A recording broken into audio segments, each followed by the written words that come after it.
Selamat bergabung untuk jemaat yang baru bergabung. Ibadah umum tepatnya tanggal 21 November, firman Tuhan disampaikan oleh Pendeta Jonathan Shio.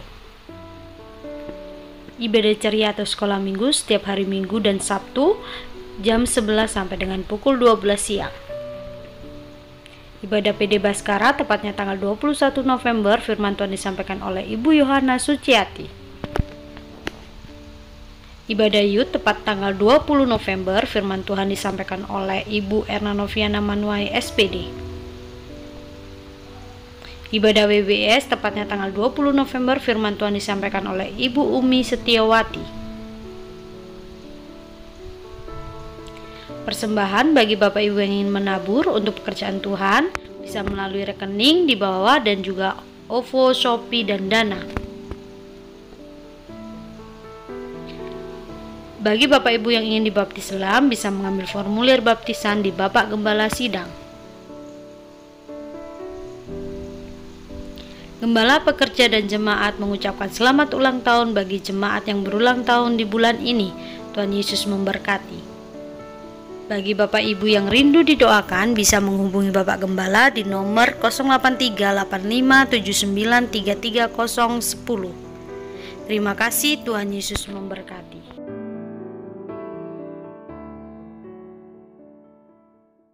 Ibadah kita berdoa. Kami sangat bersyukur Tuhan di pagi hari ini. Kami boleh ada Tuhan sebagaimana kami ada Tuhan. Di pagi hari ini Tuhan, kami mau datang untuk memuji dan menyembah Engkau Bapa. Terima kasih Bapa, terima kasih Yesus. Kita mengangkat satu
haleluya.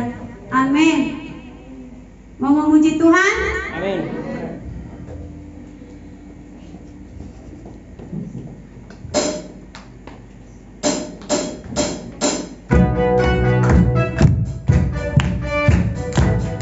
Ayo semangat untuk Tuhan.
Kami undang untuk hari ini untuk bersaksi.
Kita masuk dalam firman Tuhan.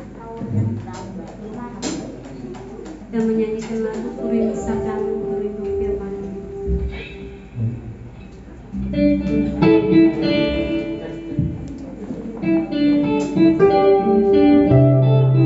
Terima kasih.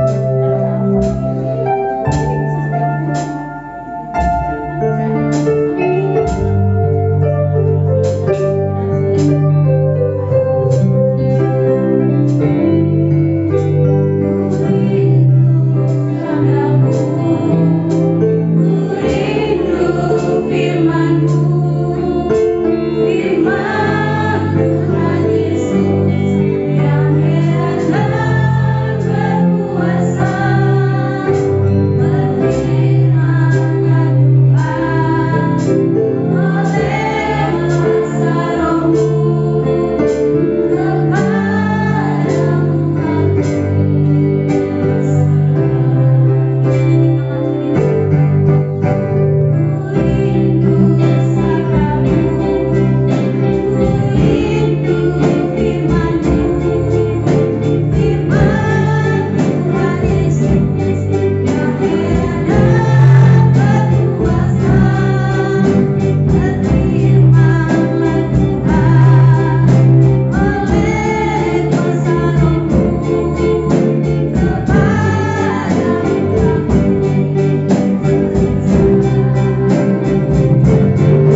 mengucap syukur Tuhan pada siang hari ini Tuhan.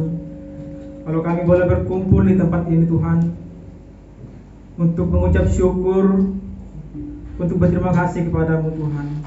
Dan Tuhan, kami sudah menyembah Engkau, sudah memuji Engkau Tuhan. Dan tiba saatnya kami akan mendengarkan firman-Mu Tuhan. Engkau berkati Tuhan setiap jemaat-Mu di tempat ini Tuhan. Engkau taburkan firman-Mu kepada setiap jemaat-Mu Tuhan. Dan biarlah firman-Mu boleh menguatkan setiap kami Tuhan. Engkau berikan kami telinga seorang murid Tuhan, sehingga kami boleh menerima dan mendengar firman-Mu Tuhan. Terima kasih buat kebaikan-Mu. Engkau berkati hamba-Mu Tuhan, yang Engkau sudah persiapkan, yang Engkau pakai bibir lidah hamba-Mu Tuhan, sehingga apapun yang hamba-Mu sampaikan Tuhan boleh benar-benar berasal daripada-Mu Tuhan. Dalam nama Tuhan Yesus Kristus kami berdoa mengucap syukur. Haleluya. Amin. Silakan duduk. Shalom. Puji nama Tuhan. Kita patut bersyukur kepada Tuhan Yesus, karena oleh kemurahan Tuhan, oleh kebaikan Tuhan, kita diizinkan pada siang hari ini untuk menyembah Tuhan, untuk memuji Tuhan. Oleh karena itu, mari kita saja langsung pada kebenaran firman Tuhan. Kita belajar bersama-sama di dalam 1 Petrus pasal 2 ayat 1 sampai ayat 5.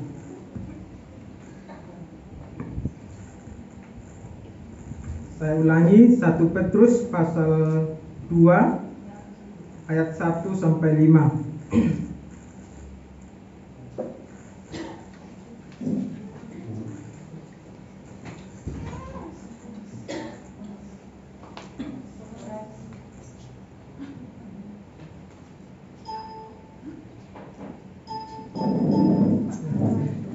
Proses ini. Ya. Mungkin sudah pegang masing-masing ya. Kita akan langsung membaca bersama-sama. Saya akan membacakan buat saudara dan saudari.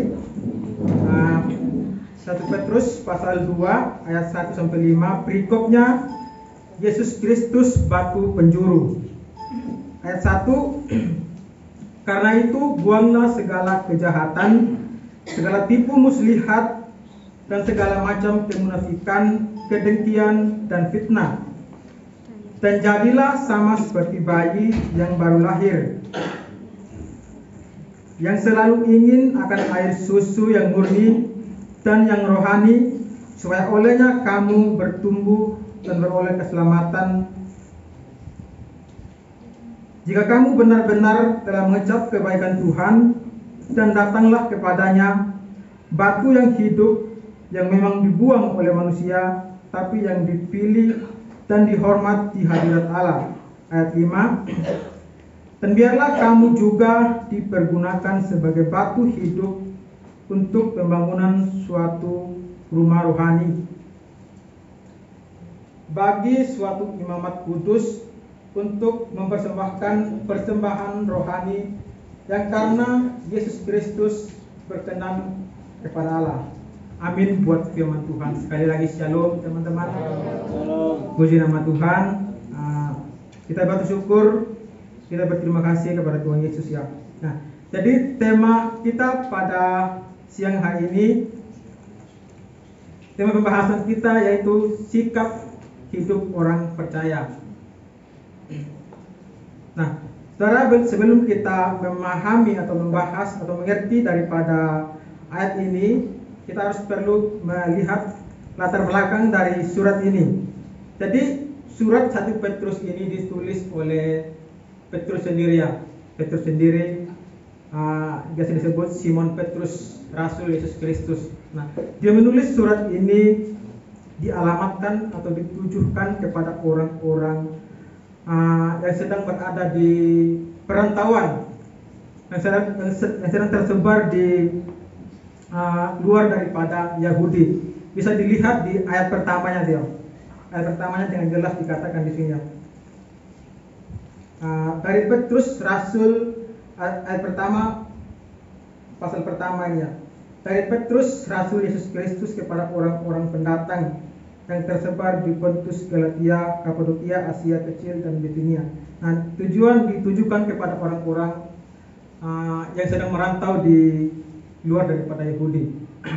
Nah, tujuannya mengapa Rasul Petrus menulis surat ini kepada orang-orang tersebut? Nah, Rasul Petrus mengetahui bahwa orang-orang Kristen, orang-orang percaya ini sedang mengalami suatu permasalahannya, sedang mengalami suatu ujian iman, pencobaan, dan akhirnya Rasul Petrus menulis surat ini untuk menguatkan hati-hati orang percaya ini, supaya mereka jangan gampang terpengaruh dengan keadaan. Mungkin mereka sedang menghadapi masalah, supaya mereka jangan meninggalkan iman mereka kepada Tuhan Yesus Kristus.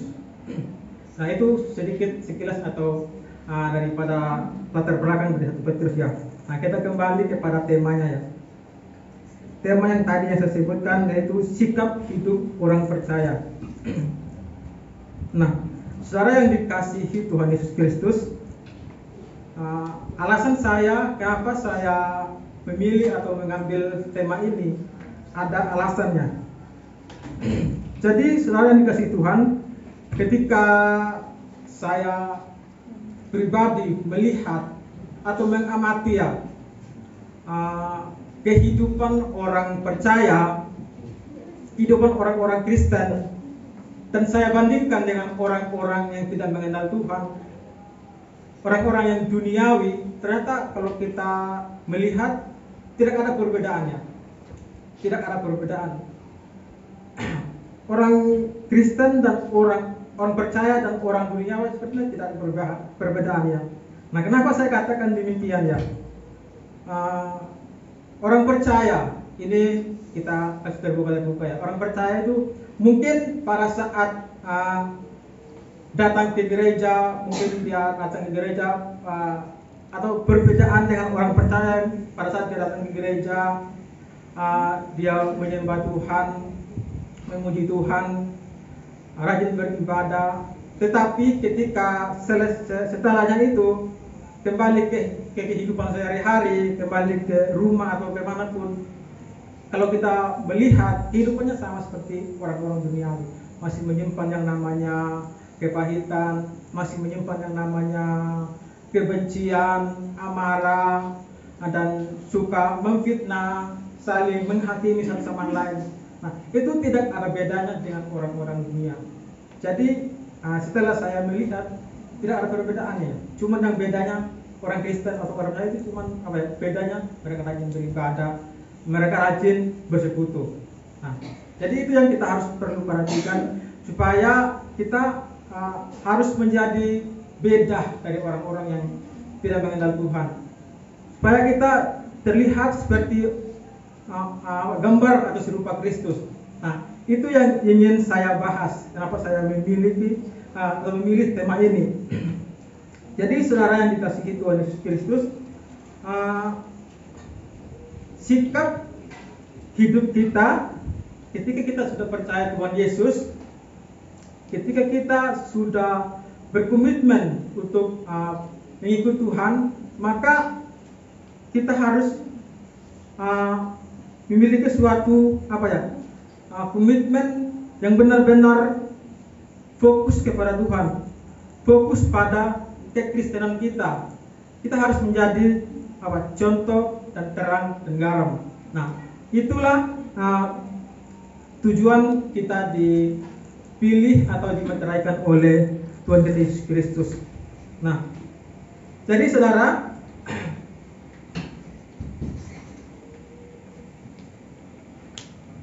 jadi ketika kita melangkah atau berjalan di dalam tengah-tengah kehidupan dunia, maka ada cerminan, ada teladan yang keluar daripada kehidupan kita, dan kita boleh dicontoh, boleh diteladani oleh orang-orang dunia. Jadi kita harus memiliki perbedaan hidup. Kita harus memiliki yang namanya lebih beda daripada orang-orang dunia ya. Nah, jadi saudara, masyarakat kita sudah dipilih, kita sudah dimeteraikan oleh Tuhan, kita sudah diselamatkan, tetapi masih memiliki kehidupan, memiliki cara hidup atau pola hidup yang tidak serupa dengan Kristus. Tujuan Yesus Kristus memilih saudara dan saya itu apa? Supaya kita itu serupa dan segambar dengan Kristus. Tetapi kalau kita memiliki kelakuan atau kehidupan kita yang setiap hari hanya mendukakan Tuhan, setiap hari hanya kita melukai hati Tuhan, kita sama saja dengan orang-orang yang tidak mengenal Tuhan. Jadi kita harus perlu perhatikan, kita harus perlu menghayati firman Tuhan ini ya. Nah, jadi di sini Rasul Petrus memberikan tiga gambaran bagaimana sih sikap hidup orang percaya itu, bagaimana sih orang percaya itu harus bagaimana, harus bersikap bagaimana. Rasul Petrus memberikan tiga gambaran. Yang pertama kita perhatikan di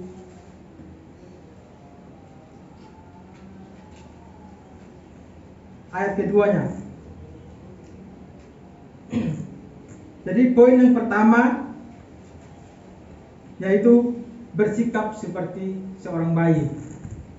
Jadi Rasul Petrus dengan kepandaiannya, kepintarannya, dia mengambil contoh atau gambaran seorang bayi. Jadi kenapa Rasul Petrus mengambil gambaran atau mengambil contoh seorang bayi? Karena seorang bayi itu kalau kita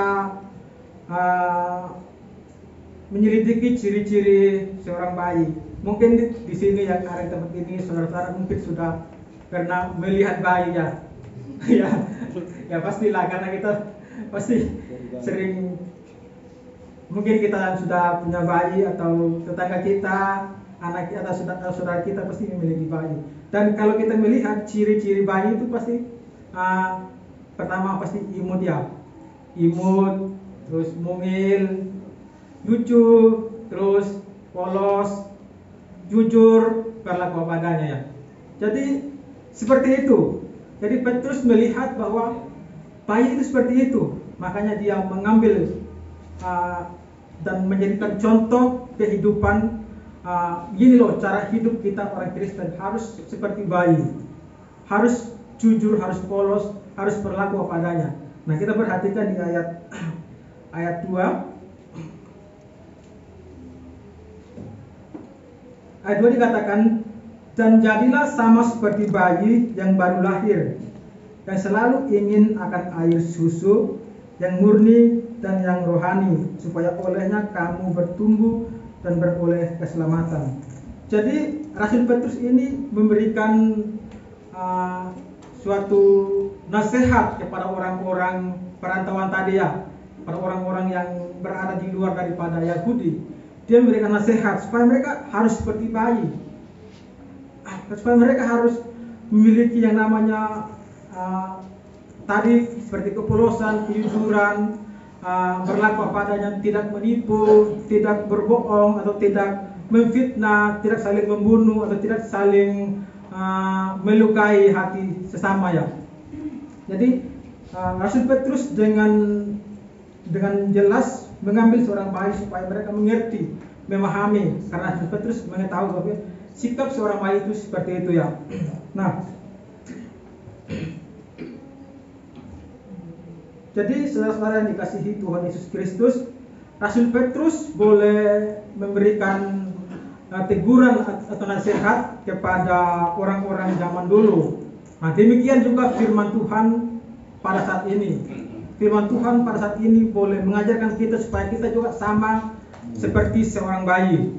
Sama seperti seorang bayi itu yang berlaku polos, berlaku jujur, berlaku apa adanya, imut, manis dalam perkataannya. Nah, itu firman Tuhan juga menegur kita supaya kita sama seperti seorang bayi. Nah, jadi supaya apa? Supaya kehidupan kita berkenan kepada Tuhan, supaya kehidupan kita boleh berguna. Seandainya kalau kita memiliki kehidupan yang amburadul, kacau balau, berarti percuma.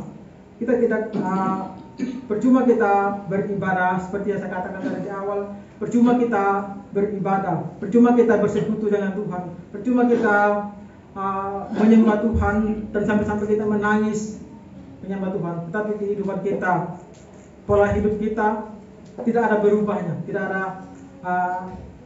tidak menjadi berkat bagi orang-orang yang tidak mengenal Tuhan, tidak menjadi contoh bagi orang-orang yang belum tahu itu kebenaran. Jadi kita ini adalah hamba-hamba Tuhan dan kita ini sudah dimateraikan, dan tugas kita ketika sudah dimateraikan itu harus menjadi terang, harus menjadi garam, harus menjadi contoh, harus bisa mempengaruhi orang yang belum mengenal Tuhan. Oleh karena kehidupan kita, oleh karena cara tingkah laku kita, maka melalui hidup kita orang lain juga diberkati, orang lain juga boleh dipengaruhi oleh kehidupan kita, dan mereka melihat cara hidup kita, dan mereka bisa saja mereka mengikuti, dan bisa saja mereka mau ikut ke gereja. Karena apa? Karena kehidupan kita yang menjadi contoh, kehidupan kita yang menjadi teladan pada orang-orang di dunia. Jadi firman Tuhan memberikan kita suatu nasihat supaya kita harus seperti bayi, kita harus berlaku apa adanya, berlaku polos, jujur, tidak menipu. Karena saudara, saya sendiri pun kadang-kadang sangat sulit ketika kita menjalani kehidupan yang sesungguhnya ya. Ketika kita menjalani kehidupan yang begitu banyak cobaan, banyak ujian, banyak yang membuat kita jatuh dalam dosa. Meskipun kadang-kadang kita sudah mau berkomitmen, meskipun kadang-kadang kita mau bersungguh-sungguh, tetapi ketika kita sudah benar-benar diperhadapkan oleh keadaan atau suasana seperti itu membuat kita jatuh.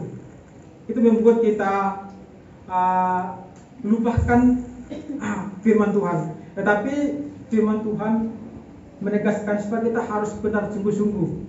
Kita harus benar mengandalkan Tuhan dalam kehidupan kita.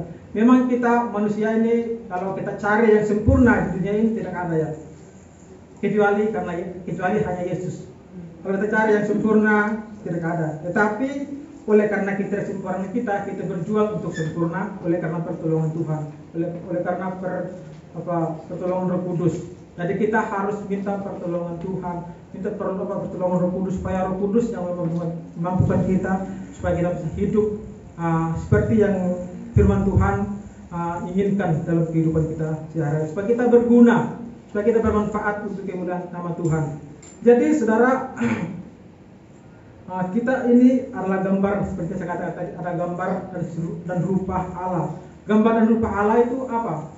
Gambar dan rupa Allah itu adalah bukan mukanya Allah sama dengan kita ya, tetapi melainkan perbuatan Tuhan Yesus, tingkah laku Tuhan Yesus itu yang sama, itu yang kita harus contohi, itu yang kita menjadi teladan bagi kita dan kita terapkan dalam kehidupan kita sehari-hari. Itu yang kita terapkan kepada orang-orang dunia. Bagi kita boleh menjadi berkat bagi sesama kita. Mungkin orang yang sudah lemah iman, kita imannya dibangkitkan. Mungkin orang yang tidak mengenal Tuhan, dia boleh dipanggil melalui kehidupan kita. Nah, jadi Rasul Petrus sangat luar biasa mengambil contoh atau gambaran seorang bayi supaya kita juga gampang memahami, gampang tahu, dan gampang menyerap. Oh, bayi itu seperti ini, bayi itu seperti itu. Jadi saya juga harus seperti itu, karena itu permintaan atau perintah firman Tuhan. Jadi Yesus sendiri juga berkata ya, di Matius 18 ayat 3, coba dibuka. Matius 18 ayat 3.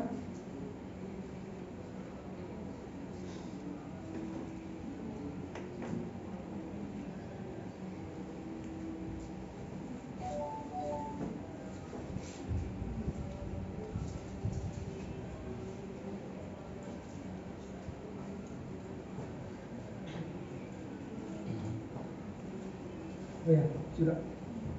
Nah, Matius 18 ayat 3 dikatakan, lalu berkata, aku berkata kepadamu, sesungguhnya jika kamu tidak bertobat dan menjadi seperti anak kecil ini, kamu tidak akan masuk ke dalam kerajaan surga.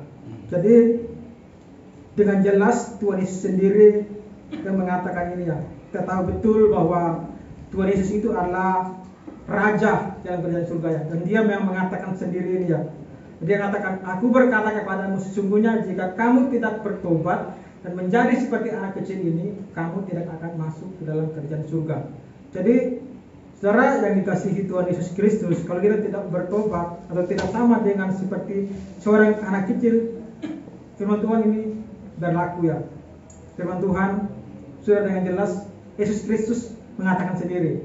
Jadi ini bukan perkataan siapa-siapa atau para rasul atau para apa. Ini perkataan Tuhan Yesus sendiri. Yesus itu kita kenal bahwa dia adalah Raja dalam kerajaan surga, dan dia sendiri mengatakan. Jadi perlu kita perhatikan, perlu kita merenungkan perkataan atau firman Tuhan, supaya kita diubahkan oleh firman Tuhan. Jadi puji Tuhan, itu poin yang pertama. Hal yang kedua yang ingin kita bahas, Rasul Petrus juga memberikan gambaran kepada kita di bagian ayatnya yang keempat. Ayat 4 dikatakan, dan datanglah kepadanya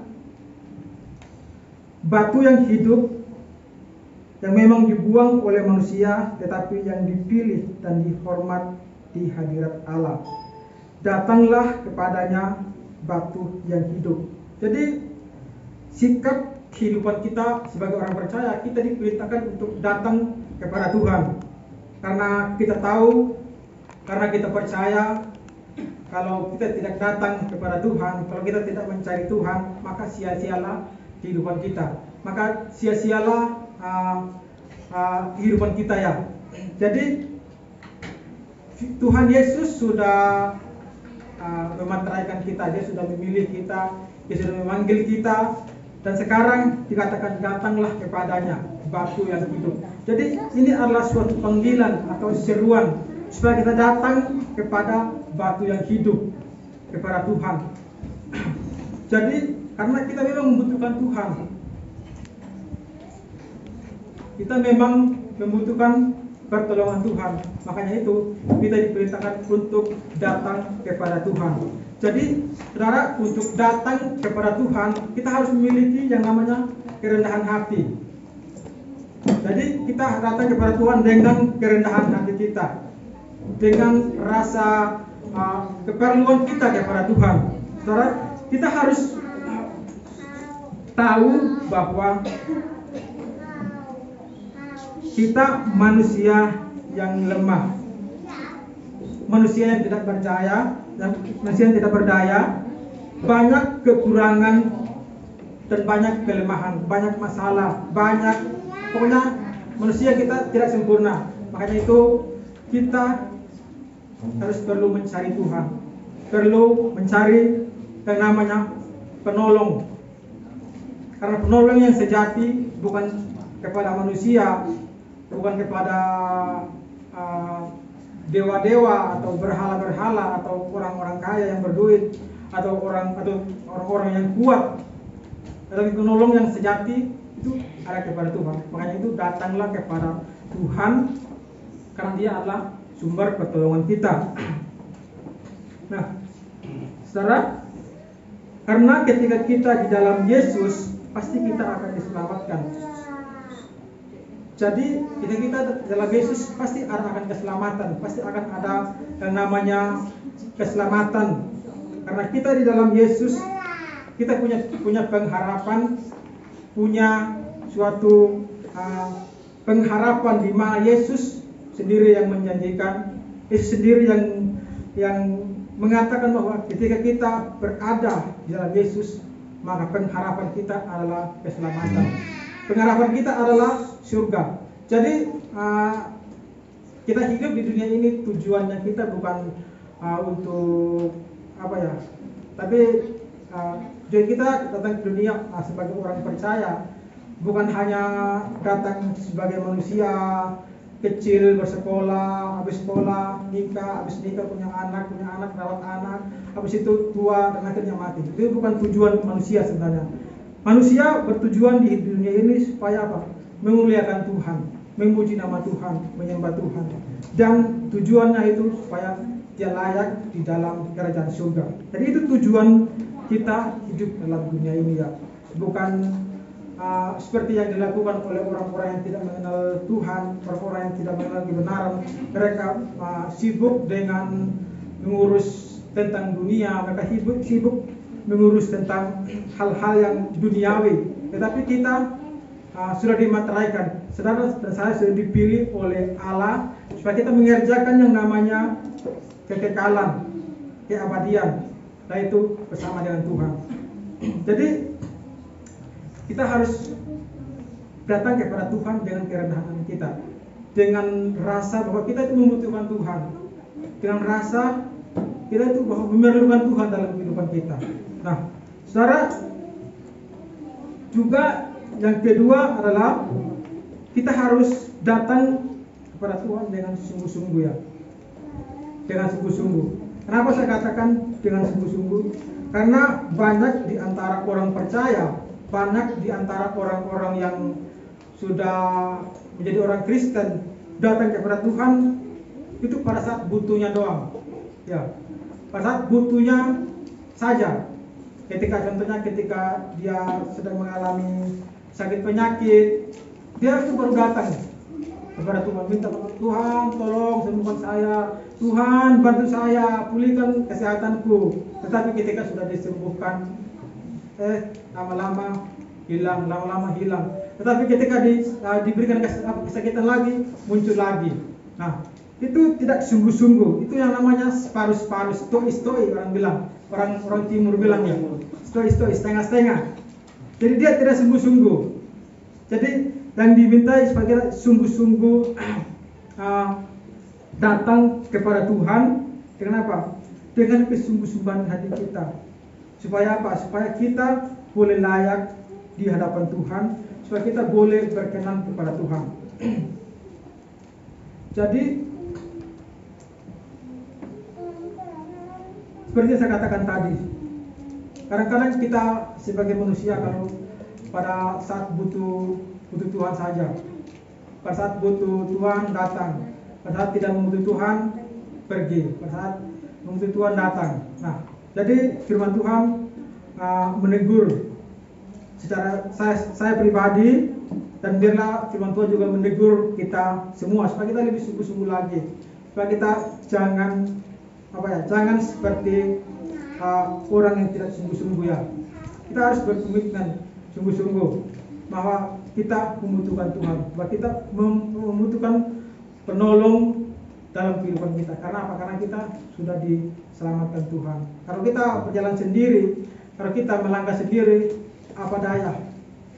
Kita tidak mampu ya, kan? Kita tidak bisa melangkah sendiri tanpa pertolongan Tuhan. Jadi saya pernah mengalami suatu masalah ya, di mana saya itu berada dalam suatu masa yang membuat saya hampir meninggalkan Tuhan ya. Itu pada saat saya semester 5 lah.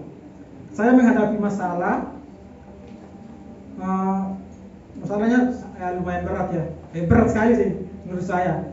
Nah, di mana saya itu mau meninggalkan Tuhan, mau melupakan Tuhan.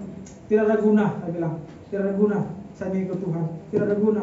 Banyak masalah yang saya alami, banyak masalah yang saya hadapi. Nah itu hampir palingan 2 bulan palingan. Saya itu udah masuk kuliah, udah masuk gereja, meninggalkan Tuhan. Tetapi Tuhan itu sungguh baik ya. Tuhan itu sungguh luar biasa. Dia boleh mengubah hati saya, dia boleh menegur saya, dan dia boleh membuat saya supaya memiliki kerinduan kembali untuk kembali kepada Tuhan, untuk membuat saya kembali pada perkuliahan saya dan kembali kepada pelayanan saya. Jadi saudara yang dikasihi Tuhan Yesus Kristus,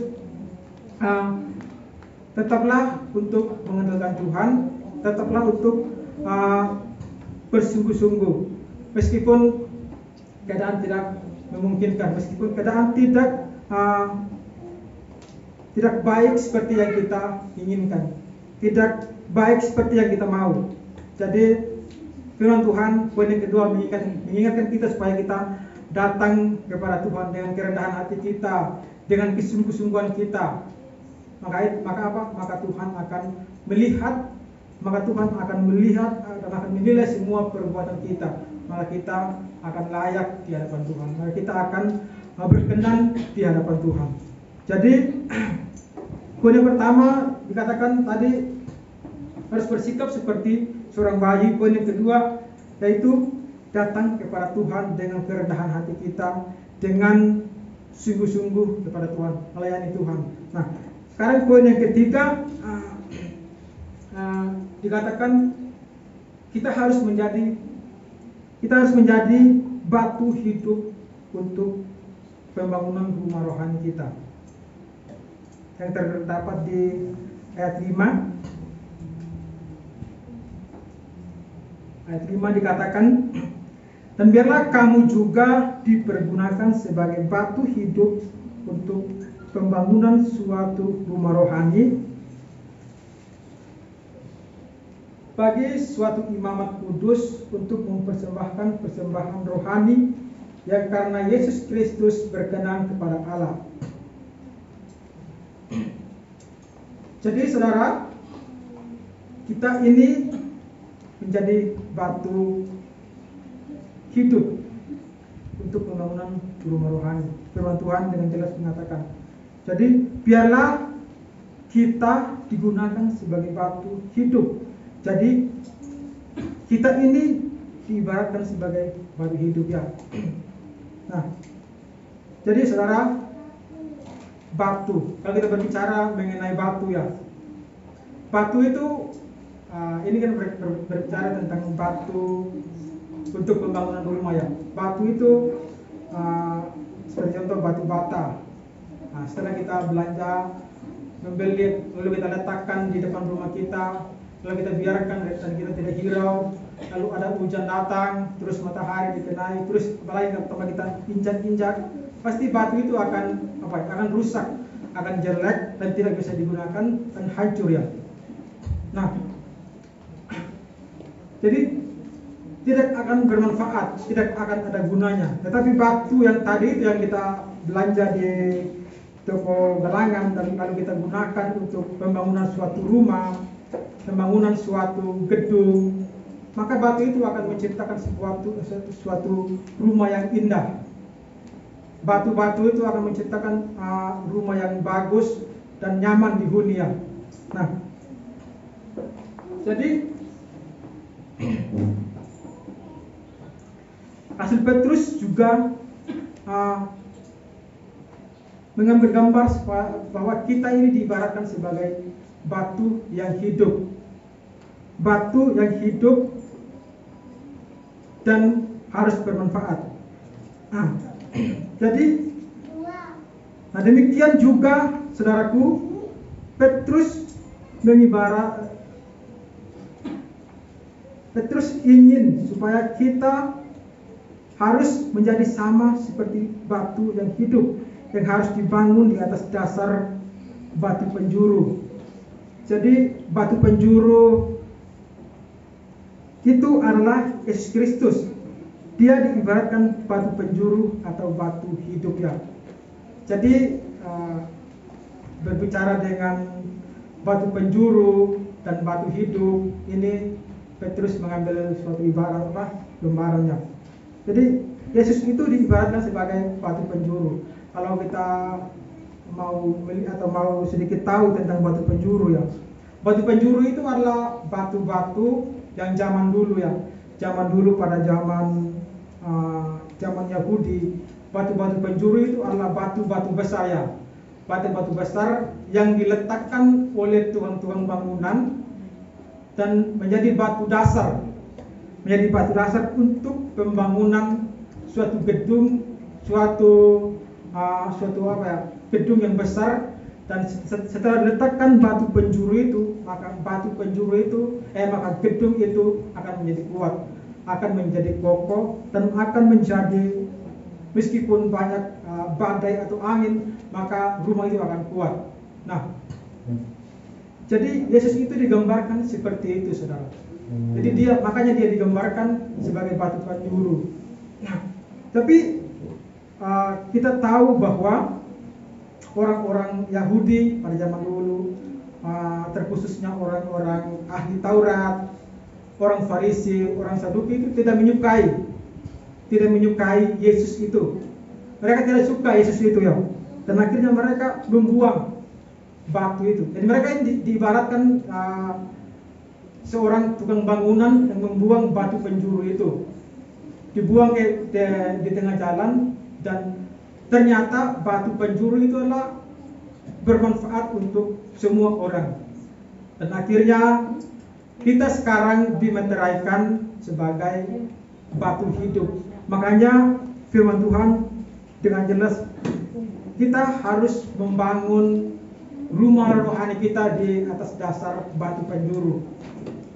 Batu penjuru yang artinya kita harus membangun rohani kita di atas Yesus Kristus. Jadi itu artinya ya. Jadi ketika kita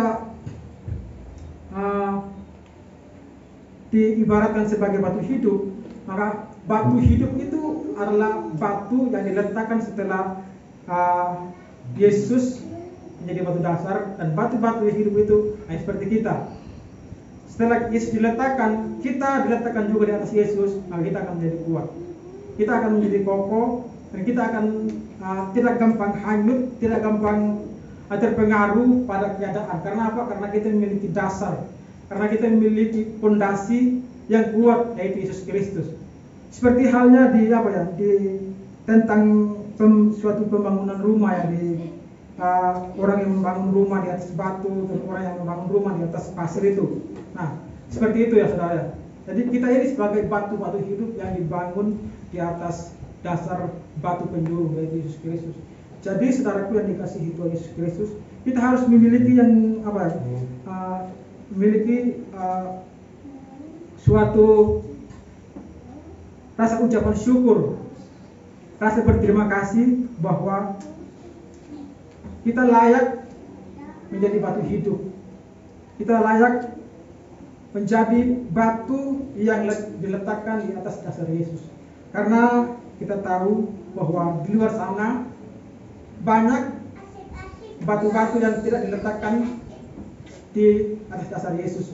Banyak orang-orang yang tidak mengenal Yesus, banyak orang-orang yang tidak bisa dikatakan yang tidak dipanggil Tuhan, yang tidak diselamatkan, yang tidak dipilih. Tetapi kita bersyukur kalau pada hari ini saudara dan saya ada di tempat ini bersekutu menyembah Tuhan, memuji Tuhan. Itu suatu bukti bahwa kita adalah batu-batu hidup. Saudara dan saya adalah batu-batu hidup yang layak diberdirikan di dasar batu penjuru, yaitu batu Yesus Kristus. Nah, saudara, ketika kita sudah diletakkan batu dasar, kita sudah diletakkan di atas dasar batu penjuru, maka tidak ada yang dapat mencabut kita. Ada firman yang mengatakan meskipun badai, meskipun masalah, atau meskipun kuasa kegelapan, meskipun pemerintah atau meskipun siapapun tidak akan dapat menggoyahkan kita. Karena apa? Karena dasar kita adalah Yesus Kristus. Jadi kita bersyukur sebagai orang-orang pilihan Tuhan, sebagai orang-orang yang dipilih Tuhan untuk diselamatkan. Jadi kita bersyukur sekali ya. Dan saya kadang saya mesbah pribadi ya, jujur mesbah pribadi saya belum terlalu dewasa ya, masih baru memulai. Tetapi ketika saya merenungkan kebaikan Tuhan, ketika saya merenungkan pertolongan Tuhan, bahwa Tuhan itu sangat luar biasa. Tuhan itu sangat baik, sangat memiliki kasih yang sangat luar biasa. Yang awalnya kita sebenarnya tidak layak, yang awalnya kita ini sudah binasa ya. Kalau kita mau tahu tentang kisah kehidupan orang percaya, dulunya kita ini sudah tidak layak oleh karena dosa yang sudah dilakukan oleh nenek moyang kita. Tetapi oleh karena pertolongan Tuhan, karena kasih karunia Tuhan, kita yang dipilih, diselamatkan, dan memiliki pengharapan. pengharapan kita apa? Pengharapan kita itu memperoleh keselamatan. Suatu saat nanti ketika kita meninggalkan dunia ini ya. Jadi pengharapan kita ketika kita meninggalkan dunia ini memperoleh keselamatan, memperoleh tempat atau rumah di mana di sana Yesus berada di tengah-tengah atau di atas kita. Jadi kita harus bersyukur, saudara dan saudari harus bersyukur bahwa Tuhan melayakkan kita, Tuhan memilih kita, bukan kemauan kita, bukan kemauan saudara dan saya, tapi oleh karena pemilihan Tuhan, oleh karena panggilan Tuhan. Tetapi oleh karena Tuhan sudah memanggil kita, maka itu kita harus meresponi panggilan Tuhan, merespon suatu panggilan Tuhan. Kita harus berkomitmen untuk melayani Tuhan, berkomitmen untuk mengikut Tuhan meskipun badai, meskipun masalah demi masalah, meskipun tidak suasana tidak mendukung. Kita harus berkomitmen melayani Tuhan. Jadi kita harus perlu belajar tentang jumlah firman Tuhan, harus lebih sungguh-sungguh. Jadi sikap hidup kita harus berkenan kepada Tuhan. Sikap hidup kita harus layak di hadapan Tuhan. Kita harus menjaga sikap hidup kita. Yang pertama tadi kita harus menjadi sama seperti seorang bayi. Dan yang kedua kita harus datang terus kepada Tuhan. Jangan datang pada saat hanya maunya saja. Jangan datang pada saat hanya membutuhkan Tuhan. Tetapi kita harus bersungguh-sungguh datang kepada Tuhan setiap hari. Dan juga yang terakhir, kita harus membangun rumah rohani kita di atas dasar Yesus Kristus. Jadi mari kita belajar bersama-sama tentang firman Tuhan. Saya dan saudara harus tetap belajar terus. Saya berdiri bukan berarti karena saya sudah suci atau kudus ya. Kita sama-sama orang-orang berdosa, tetapi kita saling memberkati. Puji nama Tuhan, firman Tuhan selesai. Mari kita satu dalam doa, mari kita berdoa. Tuhan, kami bersyukur kalau pada siang hari ini Engkau boleh berbicara bagi setiap jemaat-Mu di tempat ini Tuhan. Dan biarlah Tuhan Engkau tolong kami supaya kami boleh dan mampu Tuhan melakukan firman-Mu ini Tuhan, sehingga kami boleh memiliki sikap seorang bayi dan Tuhan selalu datang kepadamu dan juga membangun suatu rumah rohani untuk kedepannya Tuhan bagi kami Tuhan Yesus Kristus. Terima kasih buat kebaikan-Mu, terima kasih buat kemurahan-Mu. Kami percaya Roh Kudus tidak akan tinggal diam, Roh Kudus tidak akan menjadi penonton bagi kami, tetapi kami percaya Roh Kudus akan menjadi penolong, akan menjadi penghibur, dan akan memampukan setiap hati kami yang lemah atau lesu Tuhan. Terima kasih Tuhan Yesus, terima kasih buat kebaikan dan kemurahan-Mu. Haleluya, haleluya, amin. Kita kembalikan.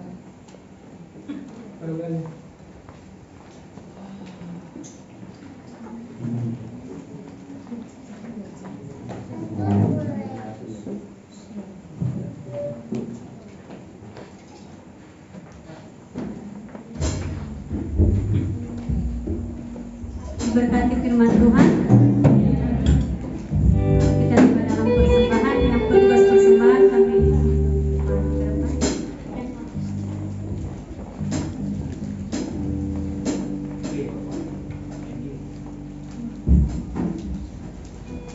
Persembahan pertama khas gereja.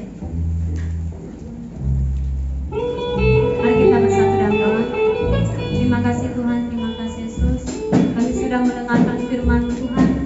Berikanlah kami telinga Tuhan untuk mendengarkan setiap firman yang disampaikan oleh hamba. Sebentar lagi Tuhan kami memberikan persembahan Tuhan. Berkatilah tangan-tangan yang memberi maupun yang belum sempat memberi.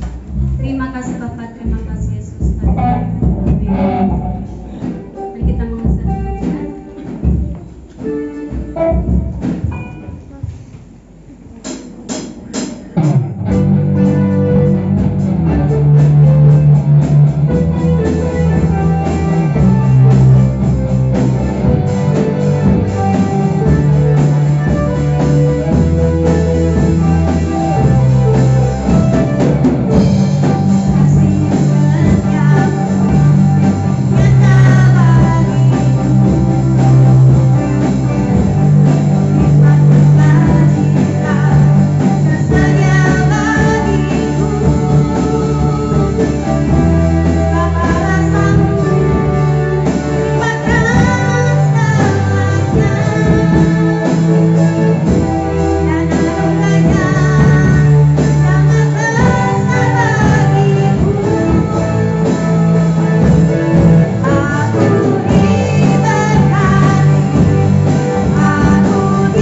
Ya, terima kasih buat persembahan saudara sekalian.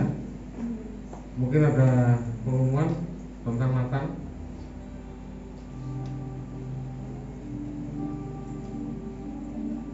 Ya, pengumuman Natal ya.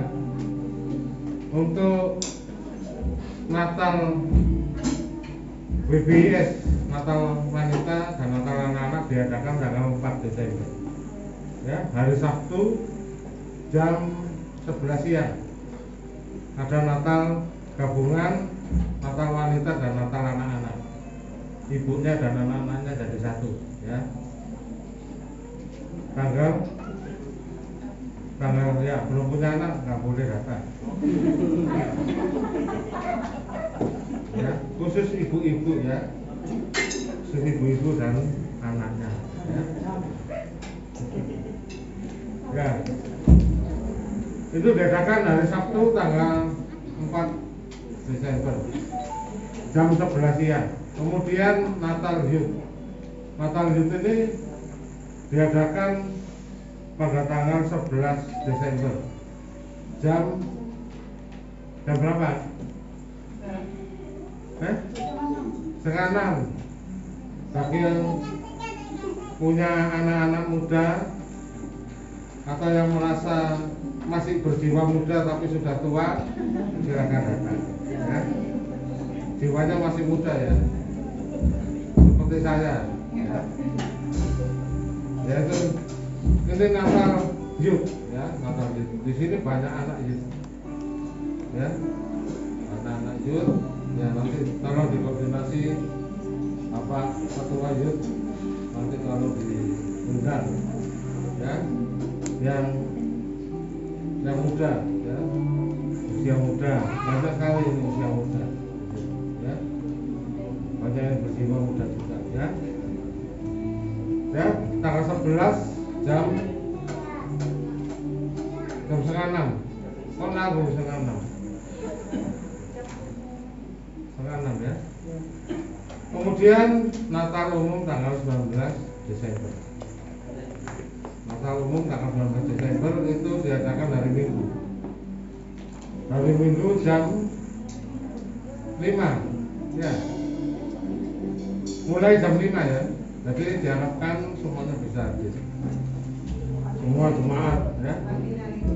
Ya. Oh ya, ibadah paginya libur, jadi ibadahnya cuma sekali sore jam 5 ya. Bagi Bapak Ibu semua, saya harapkan supaya bisa hadir pada ibadah Natal ini ya, ibadah dan perayaan Natal. Ya, puji Tuhan, kita akhiri ibadah kita siang hari ini. Kita sama-sama pada berdiri. Mari kita satukan hati kita untuk berdoa. Tuhan Yesus, saya mengucap syukur untuk ibadah raya pada siang hari ini. Terima kasih Tuhan Yesus, Kau sudah memimpin mulai awal sampai pada akhirnya. Semua karena kasih kemurahan-Mu bagi kami semua jemaat gereja-Mu di tempat ini. Kau berkati Tuhan Yesus, hamba-Mu sudah melayani pada ibadah siang hari ini. Kau berkati Bapak Stefanus yang sudah menyampaikan firman-Mu, Tuhan, agar kami tetap Tuhan menjadikan Kau sebagai teladan dalam kehidupan kami. Hanya berpaut pada Engkau kami bisa, hanya padamu kami menjadi kuat Tuhan Yesus. Terima kasih Tuhan. Kau berkati hamba-Mu Pak Stefanus yang sudah menyampaikan pesan firman-Mu. Kau sekalian pakai urapi Tuhan Yesus dalam pelayanannya, dalam pekerjaan, dalam kesehatan rumah tangganya Tuhan, bersama dengan Susan. Kau berkati, dan Tuhan Kau berkati juga Tuhan saudara Moderia Waru yang sudah memimpin pujian. Kau sekalian pakai urapi, Kau berkati dalam pekerjaannya, dalam pelayanannya, dalam kesehatannya juga Tuhan, dia bisa menyelesaikan kuliahnya sampai selesai. Terima kasih Tuhan. Kau berkati juga buat anak-Mu Alvina Boda yang sudah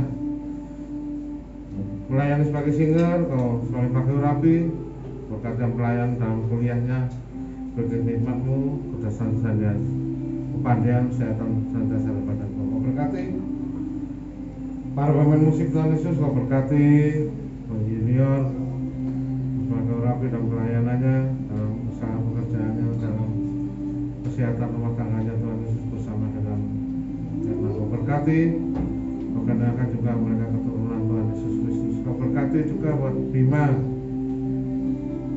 dalam sekolahnya, dalam pelayanannya, Kau berikan nikmat-Mu senantiasa kesehatan daripada Engkau. Kau berkati Depon dalam pelayanan, dalam kesehatan dan sekolahnya, Kau pakai anak-Mu, Kau berkati berikan nikmat-Mu dasar kesehatan daripada Engkau. Berkati Tuhan anak-anaknya dalam melayani RCD, anak Susan, Kau berkati dalam rumah tangga dan kerjaan kesehatannya. Kau berkati Horas Tuhan Yesus dalam